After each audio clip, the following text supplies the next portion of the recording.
এই দেখো বন্ধুরা, চিংড়ি মাছ আমাদের অনির বাবা আজকে ধরে নিয়ে এসছে। দেখো আজকে চিংড়ি মাছ সাফাই করে রাখছি। রাত হয়ে গেছে, এখন তো রান্না করতে পারবো না, কালকে রান্না করব। দেখো এই যে চিংড়ি মাছ এখন সাফাই করে একটা বাটিতে আলাদা করে রাখছি, মাথাগুলো আলাদা করে রাখছি। চিংড়ি মাছ মালাইকারি হবে। আর হচ্ছে কি চিংড়ি মাছের যে মাথাটা আছে ওটাকে বাটা করব। দেখেছো বড় বড় সাইজ দেখো।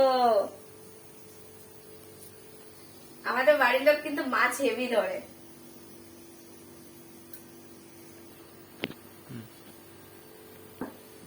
তারপরে হচ্ছে মাছ মাছ ধরে নিয়ে আসবে, ভালো ভালো বড় বড় মাছ ধরবে, এবং কি মাছ বাছেও ভালো। ও মানে সব কাজে এক্সপার্ট। আমরা মেয়েরা কি করি তার থেকে ডবল। দেখেছো মাছের সাইজটা দেখো, চিংড়ি মাছের দেখো, খেতে যা ভালো লাগবে। ও না, তোমাদের কেমন লেগেছে আমাকে একটু কমেন্টে জানাবে।